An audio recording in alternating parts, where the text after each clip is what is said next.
बिस्मिल्लाहिर्रहमानिर्रहीम। अस्सलामु अलैकुम बाबरवा।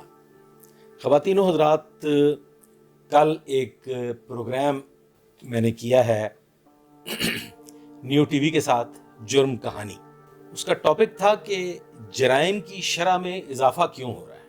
मैंने मुनासिब समझा कि उस प्रोग्राम में तो जो गुफ्तगू हो सकती थी वो गुफ्तगू मैंने की, लेकिन आज मैं आप लोगों से बराह रास्त मुखातिब हूँ और टॉपिक वही है कि हमारे इस पुरअमन शहर में, लाहौर में, जराइम की शरह में इजाफा क्यों हो रहा है। सबसे पहले तो ये बात जहन में रखिए कि जैसे जैसे आबादी बढ़ती है और बेरोज़गारी में इजाफा होता है, तो फिर जो सबसे आसान हल होता है वो जराइम। देखिए, मुलाजमतें ना होने के बराबर हैं और जिन अदारों में मुलाजमतें पहले से थीं उन्होंने भी अपनी मुलाजमतें जो हैं उनमें कमी कर दी है और बहुत से मुलाजमीन को फारिग कर दिया है।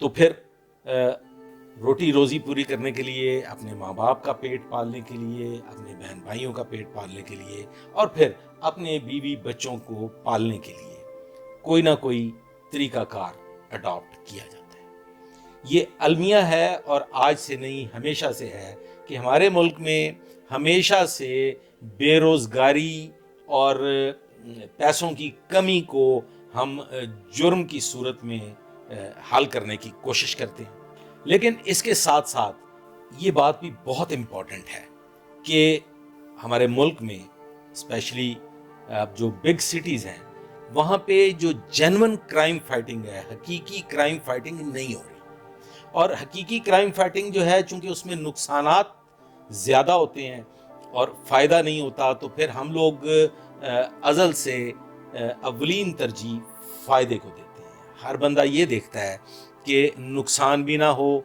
काम भी हो जाए और हमारी इज्जत भी बची रहे। देखिए, एक मैं छोटी सी बात आपको अर्ज किए देता हूं कि मैं 2010 तक, मैं समझता हूं जाती तौर पे, कोई इस बात से इत्तेफाक करे या ना करे, 2010 तक मैं खुद को एक बेहतरीन स्ट्रेट फॉरवर्ड पुलिस ऑफिसर समझता था और समझता हूं। मेरे ख्याल में मेरी 2010 तक की पॉलिसिंग में बहुत से लोग नाराज जरूर रहे, लेकिन मेरा ज़मीर मुतमईन रहा। 2010 में एक ऐसा वाक़या पेश आया, उस वाक़े को लेके फिर मुझे बहुत सी परेशानियों का सामना करना पड़ा और वो परेशानियां मुझे हतमी तौर पे, मैंने अपने ज़मीर से जंग लड़ना शुरू कर दिया। ये जंग मेरी 2010 से लेके 2014 तक जारी रही। मैं कोशिश करता रहा कि वक्त के धारे के साथ शामिल हो जाऊं और इस बहाव में अपने आप को अपनी मंजिल की जानिब लेकर चल पड़ूं। लेकिन ख़वातीन व हज़रात, ज़मीर एक ऐसी चीज़ है जो आपको, आप जितने मर्जी बुराई की तरफ राग़ब हो जाएं, लेकिन ज़मीर नाम की चीज़ आपको झंझोड़ती रहती है। बिलाखिर 2014 तक मैं अपने ज़मीर के साथ जंग लड़ता रहा, कश्मकश जारी रही, लेकिन मैंने अपना तरीक़ाकार तब्दील नहीं किया। 2014 में एक ऐसा वाक़या पेश आया जिस वाक़े में मैं बिल्कुल सही ट्रैक पे, दुरुस्त खतूत पे काम कर रहा था और तमाम अफसरान जो मेरे इमीडिएट बॉसेस थे वो मेरी उस कारकर्दगी पर, मेरे उस जो मैं जराइम के ख़िलाफ़ जंग लड़ रहा था उस पे मेरे साथ थे। लेकिन जब आप कहते हैं गिरते हैं शहसवार ही मैदान जंग में, जब आप नहायत तेज़ रफ्तारी से और नहायत तनदही से मगन होके तमाम चीज़ों से अपने आप को आज़ाद रखते हुए क्राइम फाइटिंग करते हैं, तो फिर एक्सीडेंट हो जाएगा। तो एक ऐसा वाक़या पेश आया जिसमें मेरे अफसरान को मेरा साथ देना चाहिए, लेकिन ख़वातीन व हज़रात, अनफॉर्चुनेटली इमीडिएट बॉस से लेके ऊपर तक मेरी फ़ोन कॉल्स रिसीव नहीं की गई। मैंने वो जंग अकेले लड़ी और बिल आखिर मैं चूंकि हक पे था, वो जंग में जीता और अल्हम्दुलिल्लाह सुरखरू हुआ, लेकिन मेरे अफसरान ने मेरा साथ नहीं दिया। मेरी 2010 तक की जो मुलाजमत है उसमें बहुत उतार चढ़ाव रहे میں کبھی جیتا کبھی ہارا، میں گرا کبھی زخمی ہوا، اور یہ سفر اونچ نیچ آنکھ مچولی جاری رہی۔ خواتین و حضرات، 2010 تک میں مردود حرم رہا، ناپسندیدہ رہا، چونکہ میں نہ کسی کی سنتا تھا اور نہ کسی کی مانتا تھا۔ میرا اولین مقصد اور میری ترجیح صرف اور صرف رب کریم کو راضی کرنا اور عوام الناس کی تکلیفوں کا اور دکھوں کا مداوع کرنا تھا۔ خواتین و حضرات، اولاد جوان ہوئی، جب بچے بڑے ہو گئے تو آئے روز کی اس کشمکش کا شکار رہنے کے بعد فائنلی میں نے 2014 میں یہ فیصلہ کیا کہ اب آئندہ میں گلی مٹی تے پیر نہیں رکھاں گا، میں کوئی ایسا کام نہیں کروں گا کہ ایکسیڈنٹ ہوتا رہے۔ مجھے صرف اپنی عزت محفوظ رکھنی ہے، اپنا نام بچانا ہے، جو میری ایک ساکھ بنی ہوئی ہے کہ میں ایک کرائم فائٹر ہوں، ہارڈنڈ کرمنلز کے خلاف جنگ لڑتا ہوں، تو مجھے وہ اپنی ساکھ نہیں گنوانی اور یہ جنگ جاری رکھنی ہے۔ لیکن ایک لفظ ہے منافقت۔ خواتین و حضرات، بڑی معذرت کے ساتھ، بڑے دکھ کے ساتھ یہ بتانا پڑے گا کہ پھر فائنلی 2014 میں منافقت کا پلڑا بھاری ہوا، اور میں کچھ ہی عرصہ میں اپنے ڈپارٹمنٹ کے لیے بھی، اپنے دوستوں کے لیے بھی، اور تمام گرد و نواح کے لوگوں کے لیے ایک پیر و مرشد بن کے ابھرا۔ خواتین و حضرات، یہ میں جانتا تھا کہ میں نے 2010 تک اپنی جان ہتھیلی پہ رکھ کے کام کیا، اور پھر 2014 سے آنورڈز 2022 تک میں نے صرف اپنی ساکھ بچانے کے لیے کام کیا، اور صرف 20% کام کیا جو میں پہلے 100% کرتا تھا۔ لیکن اس 20% کام کرنے کے ساتھ نہ تو 2022 تک کوئی معطلی ہوئی، نہ ہی کوئی سرزنش ہوئی، اور نہ ہی مجھے بری نگاہ سے دیکھا گیا۔ میں افسران کا بھی پیارا ہو گیا اور اپنے ساتھیوں کا بھی منظور نظر ہوتا چلا گیا۔ خواتین و حضرات، جب ہم حقیقی کرائم فائٹ کرتے ہیں تو پھر 100% ایکسیڈنٹ ہوتے ہیں، نقصان اٹھانے پڑتے ہیں، اور کون مائی کا لال نقصان اٹھا کے، نقصان برداشت کر کے خدمت کا جذبہ اپنے اندر موجود رکھ سکتا ہے؟ پھر وہ کوئی ولی اور پیر فقیر اور مرشد ہی ہو سکتا ہے جو اس قسم کے کام کرے۔ خواتین و حضرات، میں ایسے بہت سے پولیس افسران کو جانتا ہوں کہ جو اس دھارے میں شامل نہیں ہو سکے، جو منافقت کا دامن نہیں تھام سکے، تو پھر وہ ایس پی یو اور دیگر اس نوعیت کے کھڈوں میں چلے گئے، اور وہ آج تک وہیں موجود ہیں اور وہ اپنی ملازمت مکمل کر رہے ہیں۔ خواتین و حضرات، کون اپنے بچوں کو بھوکا رکھے گا؟ کون اپنے بچوں کے تانے اور اپنے بچوں کی تلخیاں برداشت کرے گا؟ ممکن نہیں ہے، چونکہ گدوں کے بیچ میں رہ کے ملازمت کرنا پہاڑ کا دامن چیرنے کے برابر ہے۔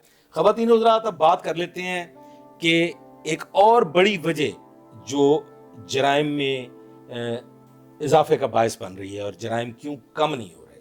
ہم لوگ ایک فگر ورک کی دوڑ میں بڑی تیزی سے آگے کی جانب بڑھ رہے ہیں۔ اگر 100 کرائم ہوتا ہے تو ہمارے پاس اس کا کاؤنٹر موجود ہوتا ہے کہ ہم نے 80% کرائم ٹریس کر لیا۔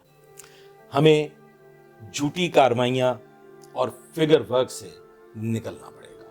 اس کے لیے ہمیں قربانی دینی پڑے گی، اس کے لیے ہمیں بدنامی مول لینا ہوگی کچھ وقت کے لیے، اور پھر اس کے بعد حالات نارمل ہو جائیں گے اور سٹریم لائن ہو جائیں گے۔ اس کے لیے اقدام اٹھانا پڑے گا، یہ قدم اٹھانا پڑے گا افسران بالا کو جو صاحبان اقتدار ہیں۔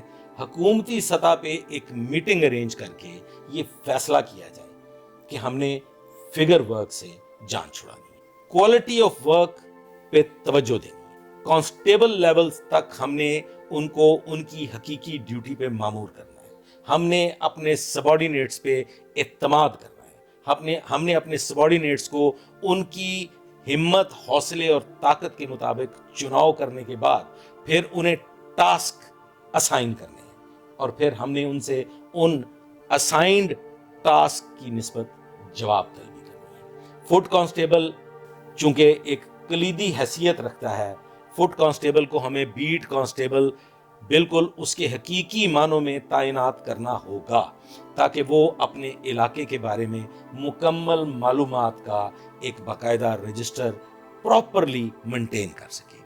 और जो नफरी क्राइम फाइटिंग के लिए मुख्तस की जाए, उस नफरी को दीगर तमाम झंझटों से आज़ाद कर दिया जाए, और एक बार ये फैसला कर लिया जाए कि हमने इस मुल्क से और अपनी जुरिस्डिक्शन में से क्राइम को अगर ख़त्म नहीं कर सकते तो कम से कम 80-90% तक हम उन जराइम पर काबू पा लें। तो ये उसी सूरत में मुमकिन होगा कि हम ऐसे अफसरान को सामने लेके आए जो छुपे हुए हैं, जो जेन्युइनली क्राइम फाइट कर सकते हैं। उन्हें हमें CIA से निकालना होगा, उन्हें हमें और दीगर खुडों से निकाल के फील्ड में लाना होगा, क्योंकि थाना ही वो बुनियादी यूनिट है जो अवामुन नास का सामना करता है और जो हमारा फेस है।